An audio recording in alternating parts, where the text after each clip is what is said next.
In 2010, President Obama signed the Affordable Care Act into law. Commonly referred to as Obamacare, the law has helped an estimated 20 million Americans get health insurance since its rollout. However, 32 million Americans still remain without coverage. While many are unable to receive coverage due to gaps in Medicaid or high costs, an estimated 50% of the uninsured population is eligible for financial assistance and is not taking advantage of it. Johnny Johnson used to be one of these people. Johnny has had health care for most of his life. However, after becoming unemployed, he found himself without coverage. When I didn't have health care, I self-medicated. I had a stroke and 2 heart attacks without insurance. In these instances, the advice of friends and the effectiveness of home remedies became matters of life and death.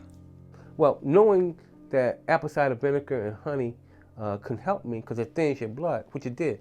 So as a stroke was coming down my right side and coming down my right side, I had taken the apple cider vinegar real quick, and the stroke they opened up my vessels and thinned my blood, and it's gone. And then I had my first heart attack.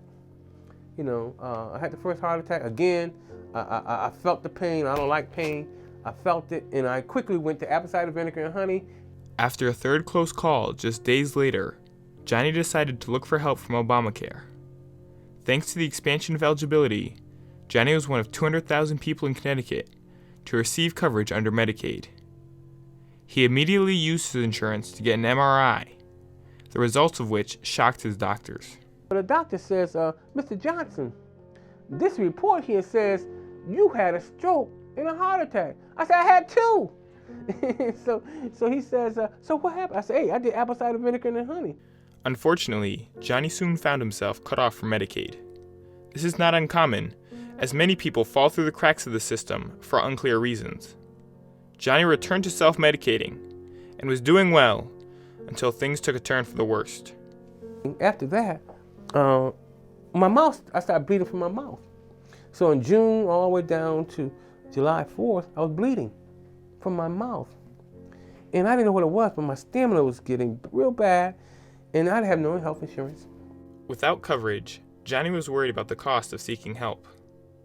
Finally, after his condition continued to deteriorate, his friends were able to convince him to go into the St. Francis emergency room. While talking with the ER doctor, Johnny raised concerns about his lack of insurance. I'm in this beautiful, luxurious room, and I'm saying to him, I don't have no insurance. And he comes back and says, that's no excuse. Everybody deserves quality health care.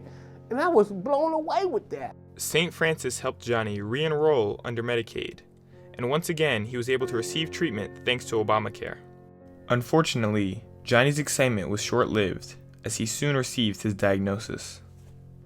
And so I came here thinking that I had the flu, not knowing that when they gave me the diagnosis on July 6, 2015, that I had leukemia, cancer, AML.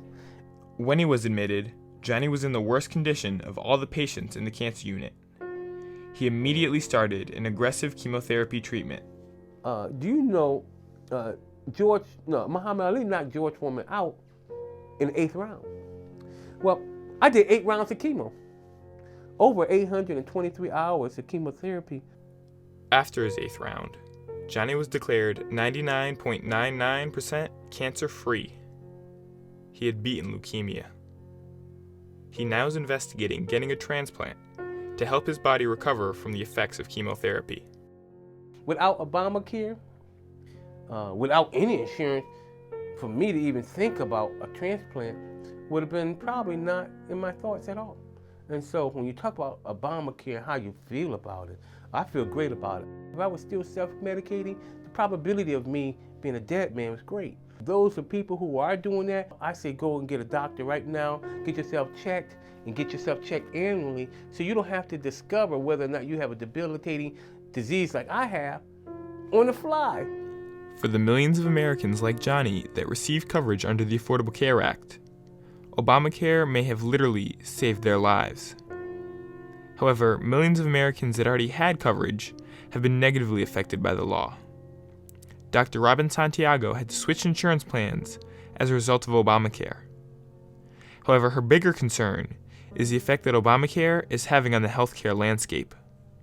So one of the things that's happening is that in an effort to reduce the fees, something has to get reduced. So there's been for many years already, a huge pressure on physicians and hospitals to reduce the cost of care. Something has to give in the system. And so one of the things that gives is that we have less time with our patients, or we give more of the ancillary services that we might have handled to our assistants. How many people are seeing a physician's assistant instead of the physician? Dr. Santiago is concerned that the attempts to lower costs is creating a tiered system. There are places where services are provided for less. And I would say, let's talk about hotels. You can go to Motel 6, and you can have a bed, and you can have a bathroom, and you can go to the Ritz-Carlton. There's a choice. That's what's probably going to happen in medicine. There's going to be a tiered system, and those people who are restricted to insurance are going to be able to be serviced in places that can afford to service the patient at a lower cost. The problems discussed by Dr. Santiago, as well as the ones that prevent millions of Americans from receiving coverage, have remained unfixed due to a lack of cooperation in Congress. The upcoming 2016 election will play a crucial role in the future of the Affordable Care Act. I would say certainly the biggest unknowns are just what's going to happen in Washington, which party will be leading Congress, who will be president. That would have an enormous effect on the future of the law, and any attempts to change it or tweak it or repeal it will really come from that. The Republicans have promised to repeal and replace Obamacare if elected, in order to fix the problems described by Dr. Santiago. On the other side of the aisle, Democrats believe that they can fix the current law and ensure that Johnny and millions of other Americans remain insured. Either way, the future of Obamacare rests in the hands of the voters.